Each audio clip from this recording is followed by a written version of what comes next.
Bonjour Agathe Bulb. Bonjour Jean-Philippe.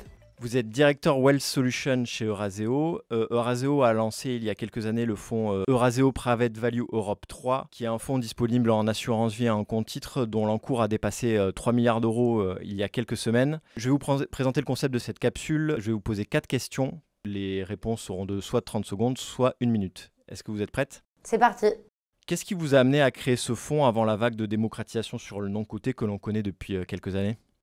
Alors déjà, Eurazeo était un acteur institutionnel qui adressait le marché de la clientèle privée déjà depuis de nombreuses années, d'abord avec des FCPI, puis avec des fonds fermés classiques, et pour s'adapter au développement du marché et surtout au nouveau canal de distribution qui était l'assurance vie, on a décidé de lancer un des premiers evergreen sous forme de FCPR pour la clientèle privée. Le fonds déploie une stratégie à la fois de secondaire et de dette privée. Pourquoi avoir choisi ces deux sous-classes d'actifs du private equity pour ce fonds ? Justement, en fait, quand on veut lancer un fonds de non-coté qui va être en permanence en période de souscription, en période d'investissement, il faut avoir des stratégies qui sont scalables, diversifiées, qui ont des cycles courts d'investissement. Et donc, pour pouvoir permettre cette liquidité offerte par les evergreens, qui est, je le rappelle, régulière mais limitée. Et donc, c'est naturellement qu'on a choisi la dette privée et l'investissement secondaire en equity. La performance et la baisse de son indicateur de risque ont-elles joué un rôle dans le succès de la collecte ? La performance, c'est absolument certain. L'objectif, c'est de faire entre 6 et 8% net investisseurs, sans volatilité, peu importe la conjoncture. Donc, le SRI de PVE3 est en 3 sur 7, donc une UC ou un fonds qui fait du 6, 7, 8 net avec un SRI de 3, c'est relativement rare. Et en fait, quand on a lancé le fonds, on était encore sous la réglementation SRRI et on était en 6 sur 7. Et avec l'entrée en vigueur de la réglementation PRIPS, on a pu adapter ce SRI en 3 sur 7 pour pouvoir mieux coller aux stratégies d'investissement réelles du fonds. En fait, avant, à partir du moment où on avait un fonds d'investissement alternatif, on était systématiquement classifié en risque élevé. Maintenant, avec PRIPS, on a pu adapter l'indicateur en fonction de la stratégie qui est mise en œuvre. Donc, un fonds de dette et de secondaire, il y a très peu de volatilité. On avait un historique assez long qui nous a permis de calculer cette SRI en fonction de la perf et de la vol du fonds uniquement et pas uniquement en fonction d'indices. On est aujourd'hui à 3 milliards. Est-ce que ce fonds atteindra un jour 10 milliards d'euros ? On espère. L'essentiel, c'est que ce fonds, d'abord, il co-investit avec des véhicules institutionnels, donc des fonds dédiés à la clientèle institutionnelle.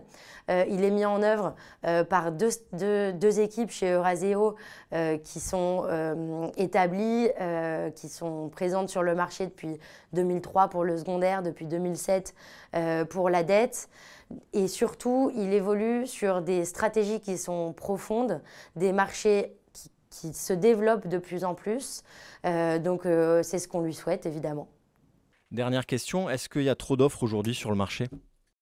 Je ne pense pas qu'il y ait trop d'offres. Je pense que c'est un marché qui est en constante évolution. Moi, j'ai commencé pour la clientèle privée en 2017. Personne ne parlait de private equity pour la clientèle privée. Ça a commencé vraiment à se développer en 2020, 2021.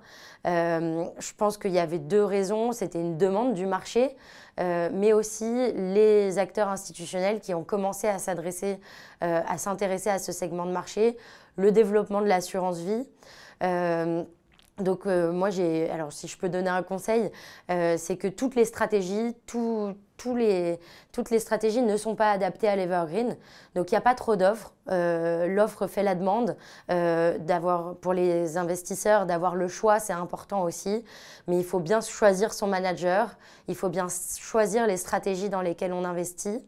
Mais il y a de la place pour tout le monde. Merci Agathe Bulb. Avec plaisir. À bientôt. Vous devez le voir, on a changé d'endroit, on est passé dans la petite cour de votre cabinet. On l'a pas dit en introduction, mais c'est vrai que votre cabinet, l'immeuble, a une petite histoire. C'est votre histoire, votre immeuble familial. Vous veniez ici quand vous étiez enfant. Alors c'est quoi cette histoire justement, Stéphane? Exactement, c'est ça. Après le Covid, j'ai déménagé les bureaux avec le petit côté sentimental de revenir dans l'immeuble familial, puisque l'agence immobilière qui y était, elle déménageait. J'avais envie de...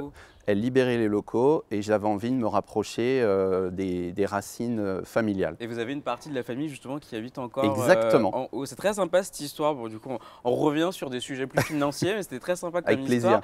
Le private equity, vous n'êtes pas forcément fan, hein, Stéphane. Hein, pour le côté, c'est plus l'IMO que les actions. Exactement. Après, ça dépend aussi des profils clients. Alors, sur une typologie de nos clients, effectivement, le private equity est adapté, Ouais. mais sur la grande partie de notre clientèle, puisque comme je vous l'ai dit tout à l'heure, notre spécialité, c'est de démocratiser la gestion de patrimoine. Ce n'est pas le premier outil qui va être intéressant pour eux pour la phase de création de patrimoine. Et je vous pose la même question qu'à Gadbub. Est-ce que vous considérez qu'aujourd'hui, il y a trop d'offres sur le marché qui visent les particuliers? Bah, effectivement, tout le monde s'est mis un peu dans la brèche du private equity parce que on va dire c'est un peu un phénomène de mode. On n'a pas un track record qui est encore assez important, en tout cas pour ma classe. Pour les nouveaux fonds ou les nouvelles sociétés qui se lancent. Tout à fait. Enfin, on va lancer la dernière rubrique de la saison. Ça y est, c'est la fin.